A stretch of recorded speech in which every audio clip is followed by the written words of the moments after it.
Governor and First Lady, I can't thank you enough for this blessing and opportunity, and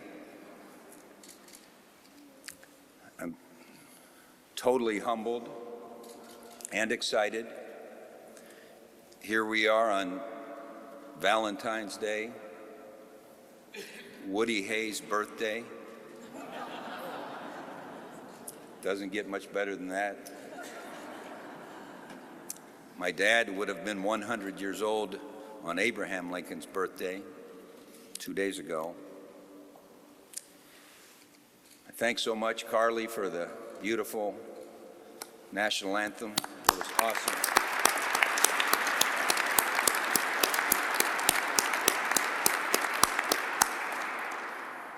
Thank Jim for the wonderful invocation. We go way back. Roy, you'll hear from. John and Tina, thanks for answering the call to serve our nation. It's incredible. And Bruce, wherever Bruce went, oh, there he is. Bruce was our IUC, Inter-University Council president, and so I worked for him for nearly 9 years. Whenever his name would ring on my phone, it was like the principal was calling me into the office. So I appreciate you. But the thing that makes it so exciting for me is because I believe in this dynamic duo. He has spent an entire lifetime making a difference to the Buckeye State. He truly follows every day that belief that he wants every single person in this state to reach their God-given potential. He spends every day making sure that all of us Ohioans are safe. We have the things that we need, and that we handle the crises that inevitably come our way. I've only been with him for 5 days. I've known him for years and years. I've never seen someone know more about so many things. There's times I think I have no chance. I don't know if I could learn that much in 695 days. It's amazing. But he truly is an inspiration. And he is 1,000,000% dedicated to making every day in the remainder of his service a day that takes Ohio forward. And I want to be a part of that. I want to learn from him and serve with him and see where I can be helpful. When he did spring this on me not that long ago, I said, well, obviously I have to talk to Ellen. And so I called Ellen and took a deep breath. And she said, well, it sounds like God has more work for you. And I know how you feel about Governor DeWine. And I think you can do a good job. So here we are.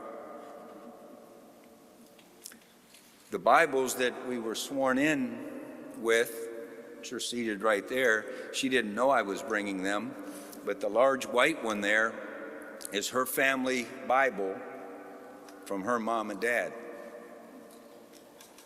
And the other one is a Bible gifted to us from our dear friend and fellow Buckeye, John Maxwell, John Maxwell's Leadership Bible. And he shared with us when he gave it to us that everything he learned about leadership, he learned from that book. And so that's a special moment for us.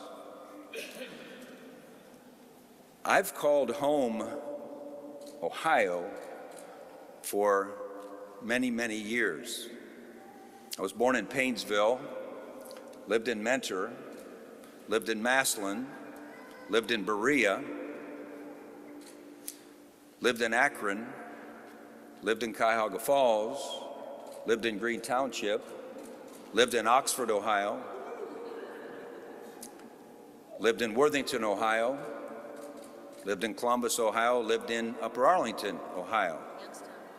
I haven't even been to Youngstown yet. Lived in Youngstown, Ohio, Boardman, Ohio, and Canfield, Ohio. That's quite a few.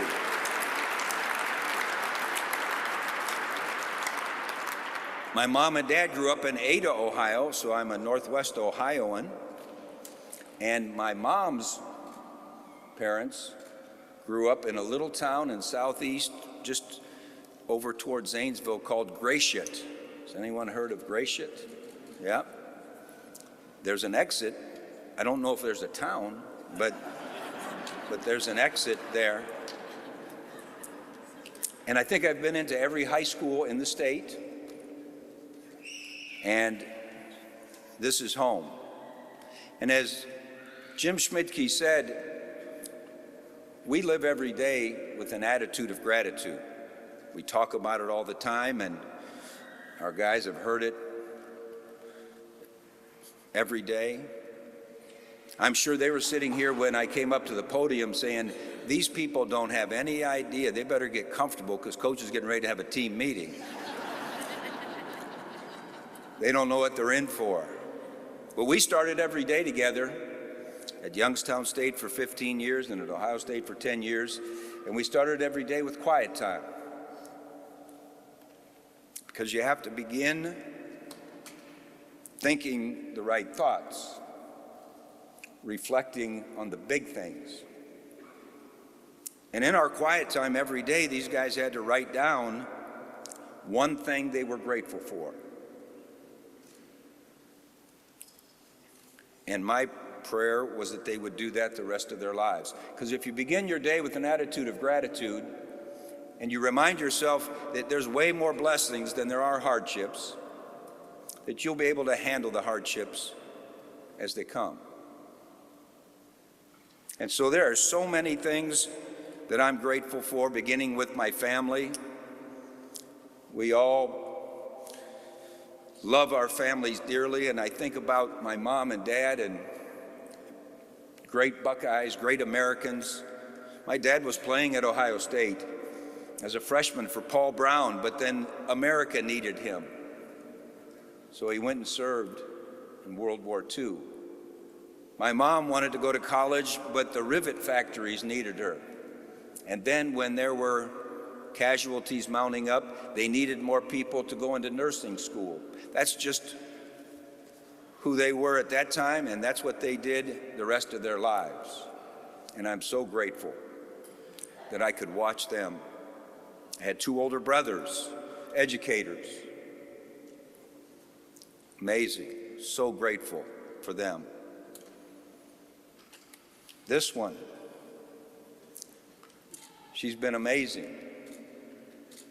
Every day I give thanks that she came into my life.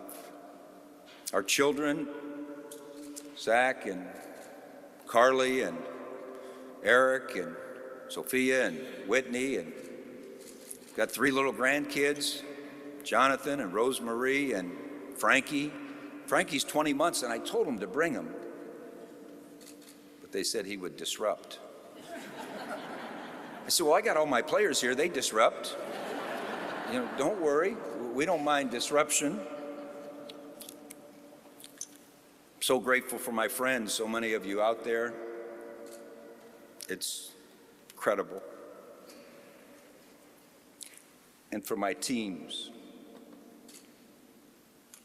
coaches, players, support people.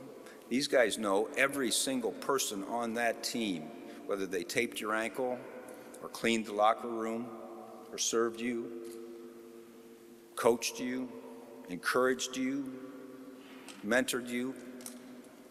Every one of them are important.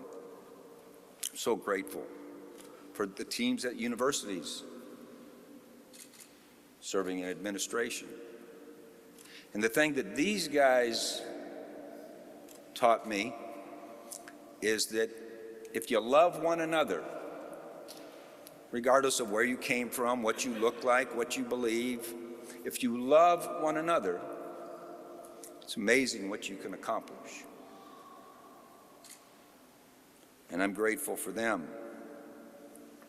I'm grateful for the governor's team. I've gotten to know, I hope they don't quiz me on names, but I'm telling you what, I've never seen a more thoughtful, gracious, welcoming group, and brilliant. Every meeting I've gone into, I looked around and I said, I'm the guy in the room with the lowest ACT score.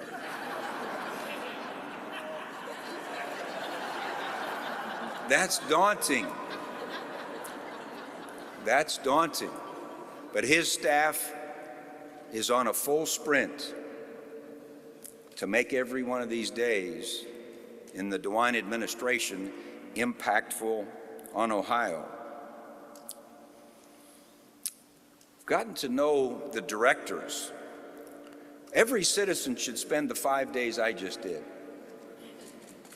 trying to learn about what everyone does. It's incredible. I don't think our citizens understand the service of all the different agencies and the responsibility and the complexity, the enormity of what these agencies do to keep us safe, to give us opportunities, to allow us to try to realize our dreams. And the directors of those agencies are incredible leaders. I've worked with Lydia Mahalik for a long time. I've known Mike Duffy a little bit, working with higher ed. Getting to meet some of the others. Andy Wilson was in a suit and tie doing push-ups to start the meeting. I mean, the guy's a beast. He is unbelievable. And then when we started the meeting, it was incredible. The depth of the knowledge.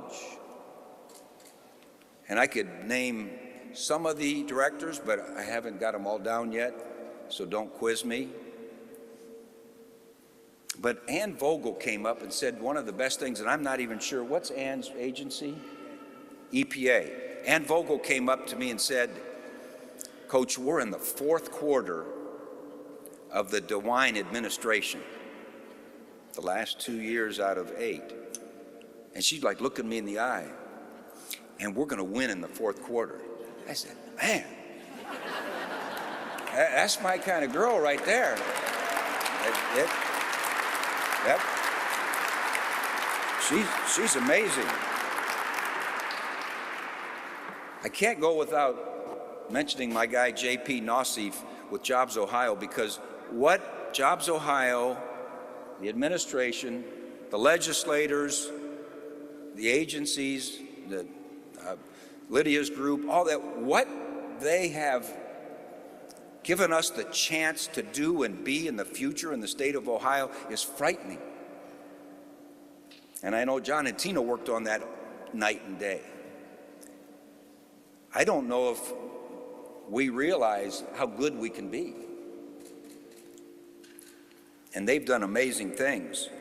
I've had a chance to meet the General Assembly, and I've worked with legislators before, but I got a chance to sit down with them and, think about being willing to go and represent a group of people and learn about what's important to them, learn about what they need, and go and make sure that voice is heard. And they're extraordinary leaders.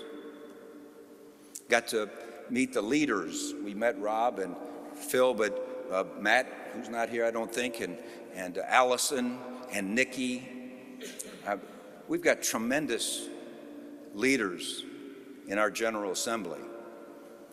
And what I guess sometimes we don't know as private citizens is how hard it is to put that whole puzzle together. But that's what they're here to do, and I'm here to see if I can assist. My brothers in the media back there, I'd kind of missed having those press conferences where I was trying not to answer things. You know, I kind of missed that. I miss you guys. That's been fun. But we need you. We need you to ask hard questions. We need you to inform the people. We need you to do your job well, just like everyone else needs to do their jobs well. So, fellas, I won't give them a whole team meeting, but I'll leave you with this promise. In our staff room, we had two signs for 25 years. One was a quote that I attributed to my father. I'm sure he didn't say it first. But the quote was, "They don't care how much you know until they know how much you care." And we wanted to challenge our staff to make sure that our guys knew that we loved them. Sure, we had to evaluate their performance, but we loved them. Sure, some of those guys gave me this gray hair, but we love them and always will. And we can accomplish a lot if people know that we genuinely care. And then the other quote was a quote by Albert Einstein, and I don't know where he coached, but I thought it was a good quote. And he said, "Concern for man and his fate must form the chief interest of all technical endeavors. Never forget this in the midst of your diagrams and equations." We had a lot of diagrams and equations, X's and O's. But what Einstein was reminding us, and what our staff had to read every day, was concern for man and his fate, their future, must be the chief interest. We all have a lot of technical endeavors. We have budgets, we have this, we have that. But we've got to make sure the concern for our Ohioans and their fate, their future, is our chief concern. And sometimes it doesn't line up with what individually I'd really like. Maybe it doesn't serve my needs. But the chief interest and the decisions we make need to make sure that we've kept in mind the needs of all of our Ohioans. A lot of my friends back there, and even some of my friends in the General Assembly, asked, "Well, why do you think you're qualified for this?" I don't know. But I'll promise you this: I can listen, I can learn, I can love, and I can apply all the lessons that I've learned from those guys and my friends and all the people I've been blessed to work with. And I can apply them to see if I can be a positive part of an extraordinary team and have an extraordinary 695 days. And as Ellen said, with all things, with God. You never want to follow Ellen. With God, all things are possible. Thanks so much. God bless you, and we'll work hard.